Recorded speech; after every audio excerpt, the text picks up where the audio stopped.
What is the future of real estate in Utah? Well, it's predicted that Utah will continue to grow at a faster rate than most other parts of the country. That means we need to plan ahead.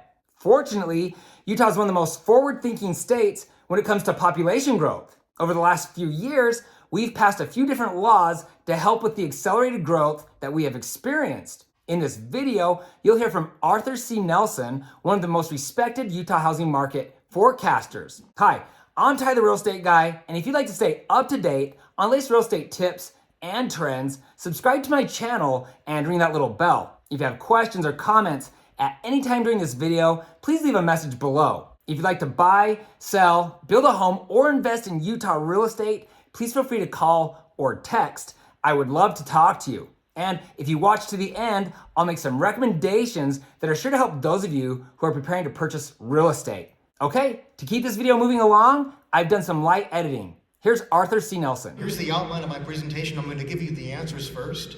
I'll give you some big picture numbers for the period from now to 2060 and then to the year 2100. You know, how do we keep adding people? Well, we have babies, we live longer, and we invite people to come to Utah. Back in about 2007 or 8 or something, National Geographic ran a story that babies born then would very likely live to be 120 years old. So we're having babies and they're living longer. That generates growth.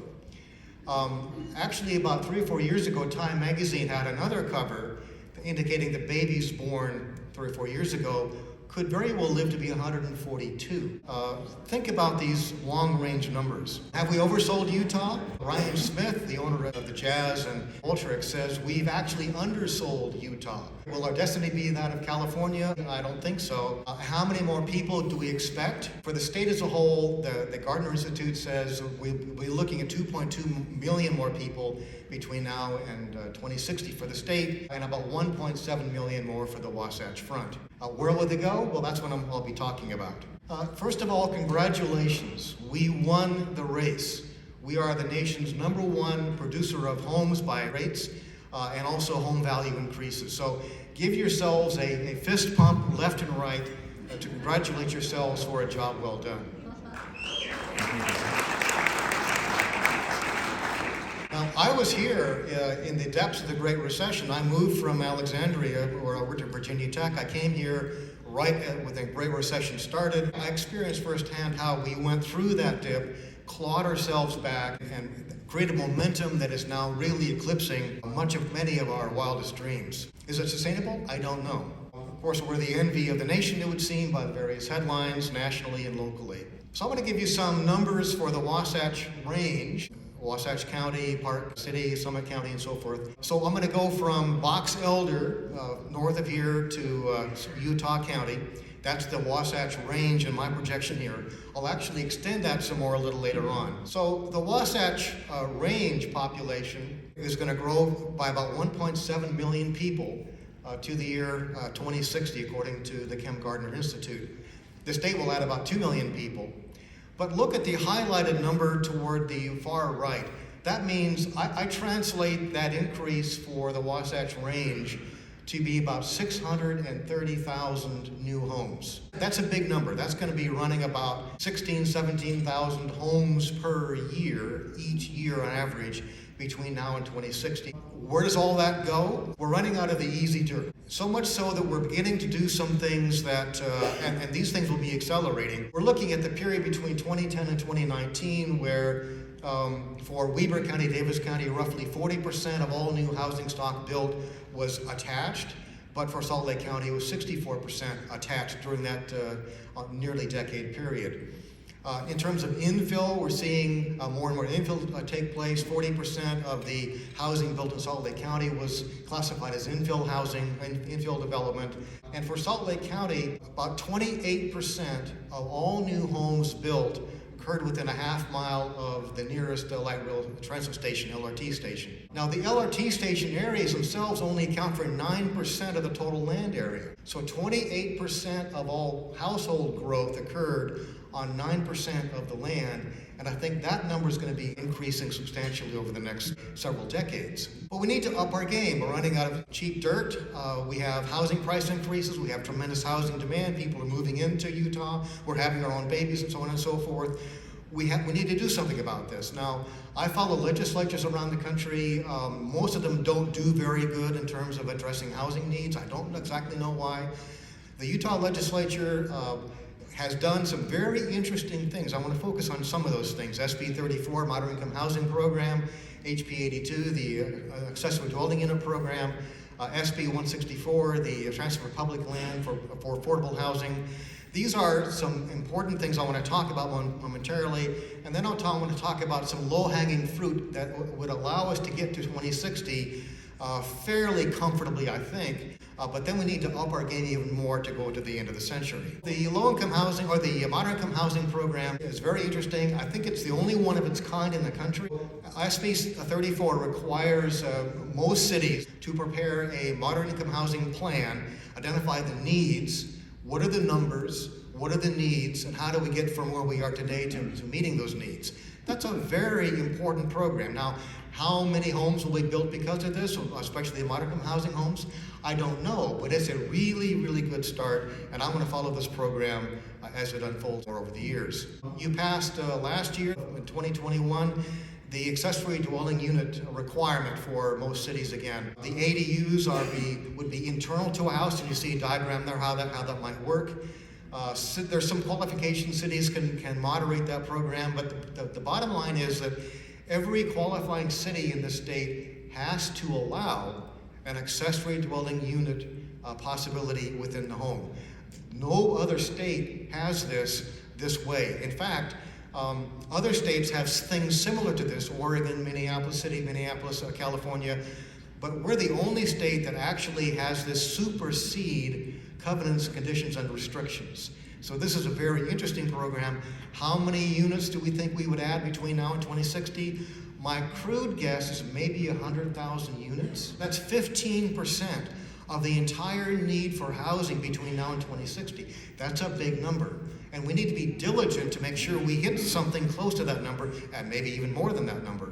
Another idea that comes from the legislature is SB 164, where the public sector can cut deals with the private sector to have them acquire land and build housing, including at least a share for affordable housing and rent conditions. I don't know how many homes that might result in, but it's a good start. I want to monitor this program, of course, as it unfolds. Using assessor data, we created a mathematical model, and we mapped the whole county, Salt Lake County, and we color-coded the parcels, the non-residential parcels. So you can see here, the dark red means parcels that are available right now today for development. The orange would be 5 years, the lighter yellow would be another 10, 15 years, whatever it is.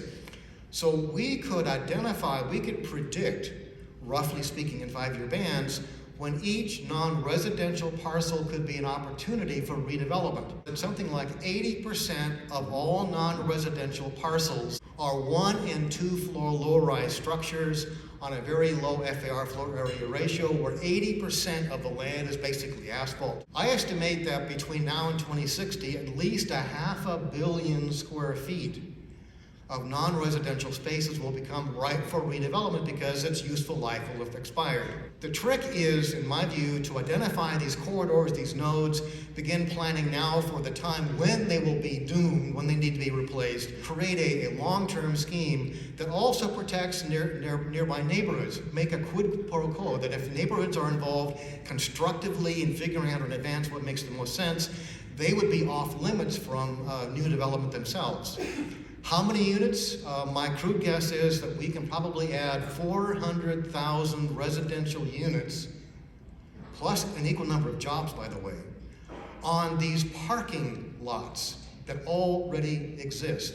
Another area of low-hanging fruit, I think, is take a hard look at our existing built-out neighborhoods. And this is a case up in the foothills in Salt Lake City. They have a project called Capitol Park, which is townhouses and some detached homes on about 3 acres. I looked at all of the census numbers for the groups in the area, and I figured out that there were more people living in this area in 1990 than there were now. We need to re-people our existing built neighborhoods, re-people our housing stock, partly maybe through ADUs, accessory dwelling units, but maybe through some infill projects. And if I run these numbers across the region, I think that there's probably room for another 100,000 housing units to re-people existing built neighborhoods to bring the populations back up to where they used to be. The infrastructure is already there. There's no cost there. We're increasing our property taxes and sales taxes and so forth. We're increasing economic development, and we're increasing the supply of moderate income housing. So we need to think about ways in which we can re-people existing neighborhoods. Then we have the Point, the prison site. The Point creates a kind of a template for imagining the redevelopment of all kinds of landscapes in the future. We can achieve very thoughtfully designed residential mixes and non-residential mixes and have walkways, parkways, and so forth in a very handsomely designed community. So we need 630,000 new housing units between now and 2060. Maybe 100,000 comes from ADUs. Maybe 400,000 comes from tearing up parking lots. So we have the land area. If we do it now, thinking ahead, we actually can meet the need, almost all the need, if we plan ahead to meet those needs now. Let's talk about the next 40 years beyond 2060. Let's go to the year 2100. I'm looking at possibly 10 million people living along the Wasatch Range in the year 2100. We have to extend the Wasatch Range planning from Tremonton on the north to Nephi on the south, Tooele on the west to Park City and beyond, Heber on the east. This is the landscape where we need to begin to plan for 10 million people, unless you want to stop having babies and stop living longer and stop inviting your friends and relatives and acquaintances to move to Utah. So maybe 1.5 million people would be locating along the north slopes of the Silicon Slopes, Box Elder County, Weber, and Morgan counties. 4.5 million people in what I would call the middle slopes, Davis, Salt Lake, Summit, Tooele counties, and 4 million people in the south slopes, that's Utah, Wasatch, and Juab counties. The land up against the Wasatch Front from Nephi north into Utah Lake. There's an awful lot of land in that stretch, and there's also an awful lot of land on the west side of Eagle Mountain. This particular landscape is a prime area for very thoughtful long-term development. We also need to reconsider certain sacred cows. Some of you might not agree with me with, but at least let's think about converting or planning ahead to the year 2100 for maybe doing something a little differently with these areas. And the first one is what I would call the petrochemical corridor.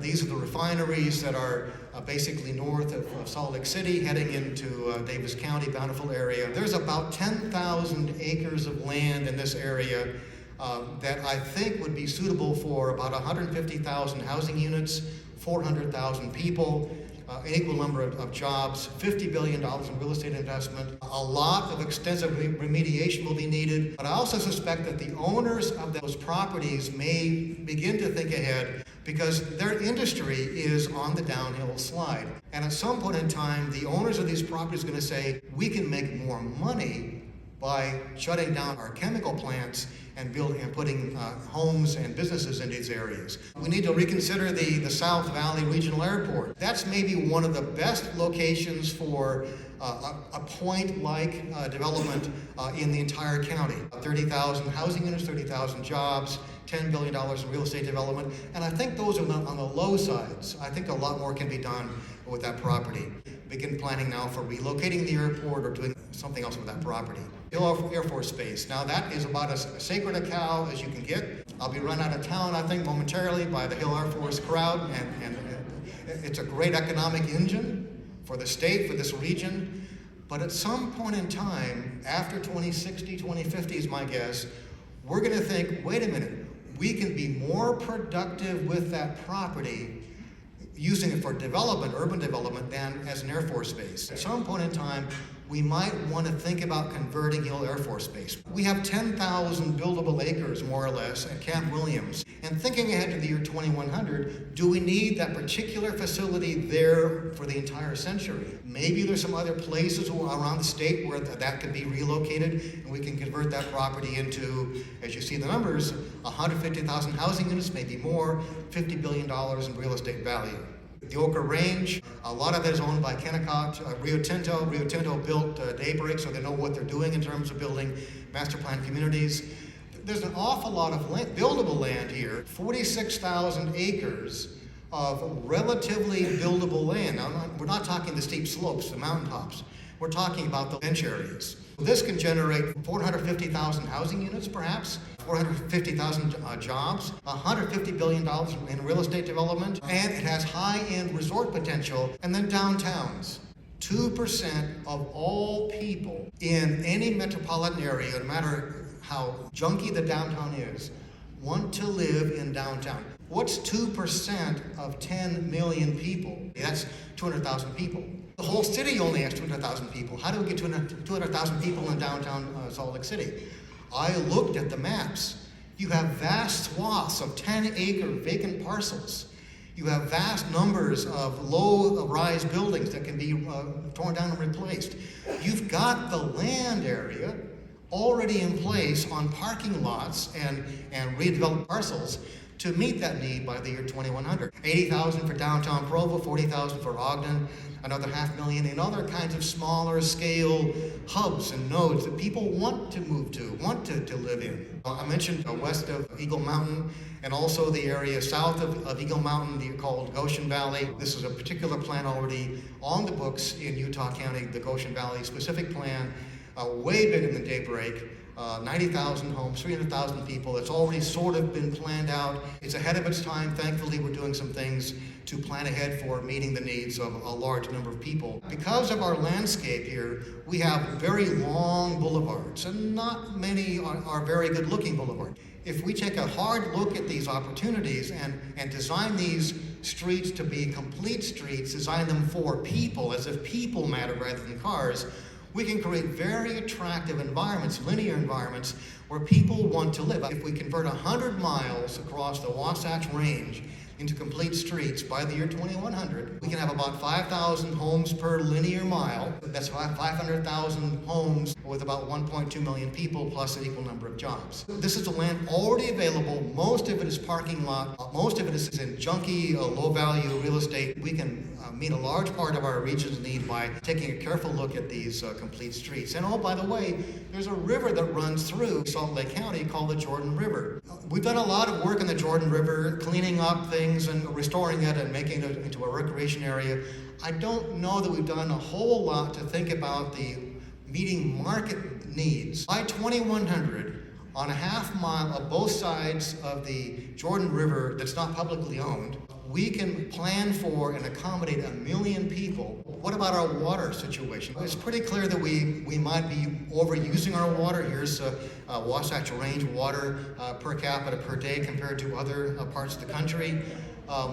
What about the air quality? We are getting better in terms of automobile emissions. We're not really doing a very good job, in my view, about tamping down the emissions from factories and power plants and also homes and businesses. They're inventing ways to achieve net zero water, net zero energy, and net zero waste. We're not there yet, but a lot of the technologies are actually in place now. So we need to up our game even more than what we're doing.